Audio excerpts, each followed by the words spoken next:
Hello, everybody. So many of you in the comments have asked, did I buy Celsius? What's going on with Celsius? Celsius is down 12% today. It's down 63% year to date. The stock has been a quote-unquote disaster if you zoom in on the performance. And some may ask, have I bought? Well, I've been buying higher. I was buying at 38, 39 bucks. And I'm interested in getting back in.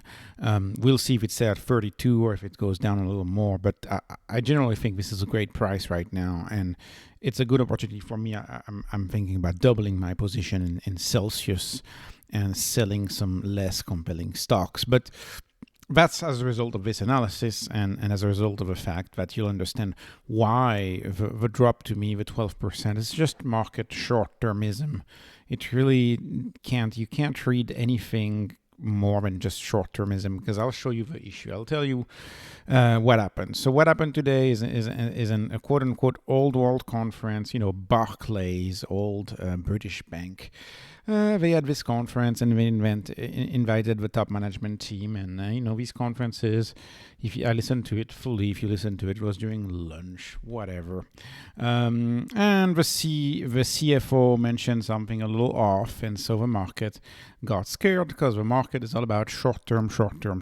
So to save you the 30 minutes of the conference, I can summarize to you my takeaway. So my takeaway is that Pepsi was envisioning that the sales would pick up at convenience stores faster than they have. And they haven't grown at convenience stores as fast as Pepsi was envisioning. So Pepsi was being greedy, pushing the product. This product hasn't sold through as well due to the recession. And actually, it makes sense. If you saw the numbers from Dollar Tree yesterday, people who shop at convenience stores, same people who sometimes shop at gas stations, shop at dollar stores. Well, it turns out they don't have the $2 or $1.50. They might be having 1 Celsius or 2 Celsiuses less a day, something like that. So as far as Pepsi is concerned, Pepsi is a distributor and they had too much stock in their inventory and they've been reducing the stock. And as a result of that, in the first half in total, they reduced their orders by 47 million. But then I want to show you what spooked the market today. And what spooked the market is that line right there, right? 100 million to 120 million is what the slowdown in sales seems to be for Q3 or is going to be for Q3. So what is the problem? Well, the orders from Pepsi for Q3 will be down. We're going to take it in the middle and say they'll be down 110%. Why is that? Well, that is not a permanent drop. That is them normalizing the inventory in the channel. And unfortunately, as the management team pointed out, Celsius recognizes revenue when the product is delivered to Pepsi. And this is very telling, and I'm quoting the management team here. What it simply means that Pepsi was holding several million more cases, right? So, 12 cans in a case, several million more cases over the past 1.5 years than they really needed to hold. They had too much inventory in stock, which is why they are dropping their orders by 110 million this quarter, and the first half they dropped the order by 45 million. They are normalizing the channel, but we know that business is doing okay. How do we know the business is doing okay? Because the CEO told us at the beginning of that call that the sell-through across the distribution channel through Nielsen data and Circana data, third-party data, shows that they are up 10% quarter to date in their sales. So the product is still winning market share. The product is still selling through like hotcakes at convenience store. As I'm witnessing anecdotally, yet again on my Labor Day trip, I noticed that it's just going and selling through. It's flying off the shelves. It's out of stock, and they need to replenish it. But it's just not selling as fast as Pepsi was even thinking it would sell. So Pepsi was essentially being kind of crazy and thinking it would sell even more. really one of the way that I read into this is that the 80 to 90% revenue growth that we saw in 2023, really it probably was closer to a 50% revenue growth, but Pepsi overstocked, essentially overstocked. And if you look at the quarter, right, these are their sales each quarter by quarter. So that's the last quarter right there. And you can see probably the past 5 quarters, Celsius probably shipped a little too many cases to Pepsi during these quarters. That's all it means. They probably shipped a little too much product. And so it's going to normalize. And if you know end phase, on this channel I've covered end phase, this story for Celsius of high inventory in channel is eerily similar, amazingly similar to end phase, which means that we may be entering a little valley of stock price weakness, just like we have for end phase. And, it depends on you as an investor, but I know I'm perfectly fine with these. These, to me, are great times to accumulate. And, if it lasts a year, well, I don't really care, do I? As long as the sell-through is showing in the numbers, I don't really care. It's kind of the same story for end phase, except end phase actually saw a major slowdown in sales. Celsius is not seeing that. It's still selling through at the retailer. So Mr. Market is being short-term. As usual, it's just extreme short-termism. That is what I believe based on the situation. It's a matter of problem of greed at Pepsi, thinking they would make even more money than they are already making on the product. So what does that mean? Well, I'm giving you 3 valuations here and revenue growth numbers, 3 different ones. I assume 43%, 33%, and 22%.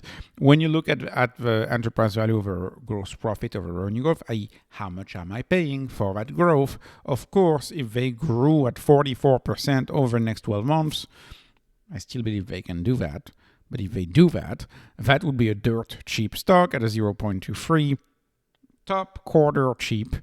If they were to actually grow at 33%, which seems what the Pepsi reduction order is implying, that they would actually drop their sales to about 33% next 12 months revenue growth.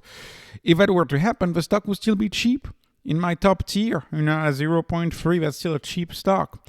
And 33% might actually be the right number for revenue growth. And how do I get there? Well, if we add the number 110 million, that was just telegraphed today, and we add that to the 47 million in drop that we knew about for the first half, that's $157 million in drop in Pepsi shipments. So at 44%, which this is the analyst number, the analysts were predicting 44% revenue growth. So that would have been 2.1 billion in sales. And if we remove the overstock from Pepsi, so what they finally are not ordering, the 157 million that Pepsi is not ordering anymore, well, that leads us to a next 12-month predicted sales of 1.98 billion, which, if you divide, of course, 1.98 billion by the trailing 12-month number, right, of almost 1.5 billion, well, you get a 1.33, which is about 33% growth. So we moved from 44% growth to 33% growth. And so, the stock hit, I guess it doesn't make sense. I was going to be facetious. No, come on. The stock totally crashed. It's as though nobody was in the stock for a long term.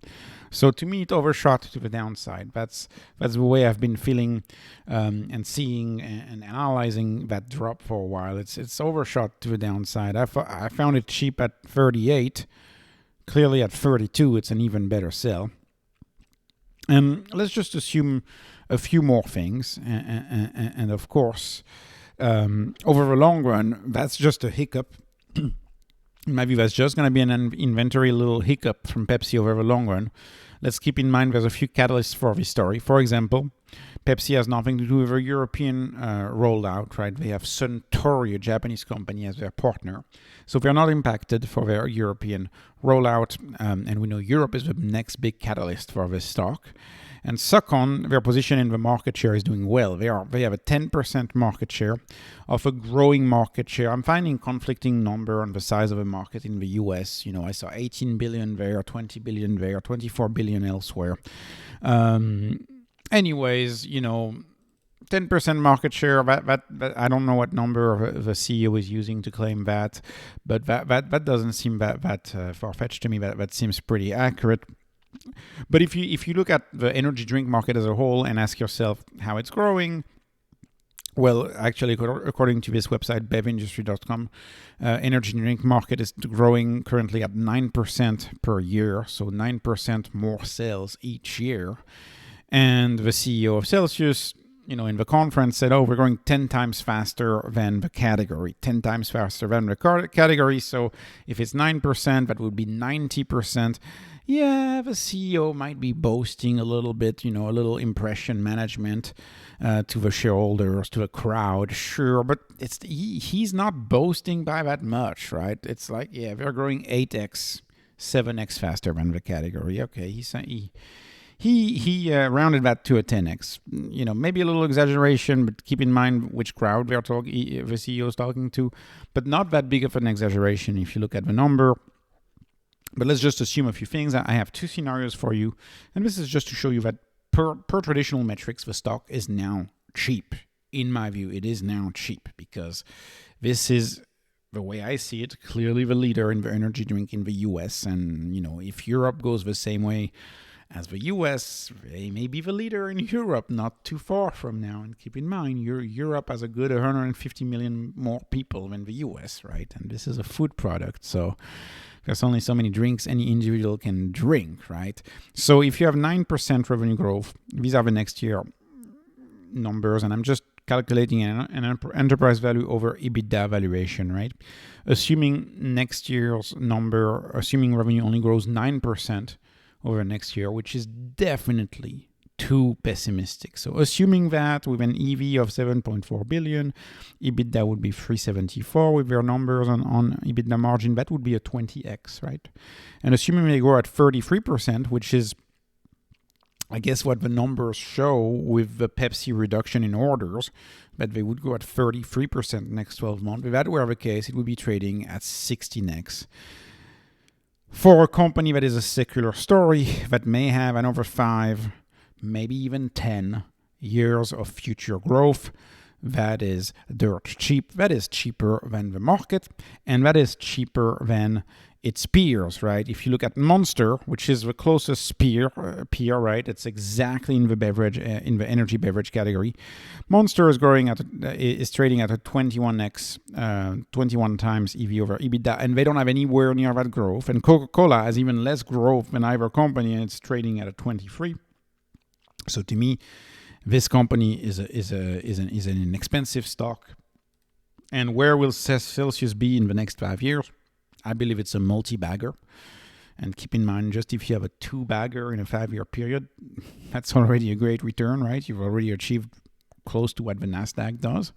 I think they will do more than a 2x, maybe a 3 to a 4x would be what I'm hoping for on this one. But look at what they did over the past 5 years, right? They did a 25x over the past 5 years, right? 92%. So we are talking about in the top, I don't know, 0.0001% of assets. You're talking 90% plus annual returns over the past 5 years, compounded. This is so rare. This is much rarer than the top 1%. And so we'll see how well this company does. I'm happy to own it. I'm looking to double my position, especially as it keeps dropping, because Celsius is too small of a position for me right now.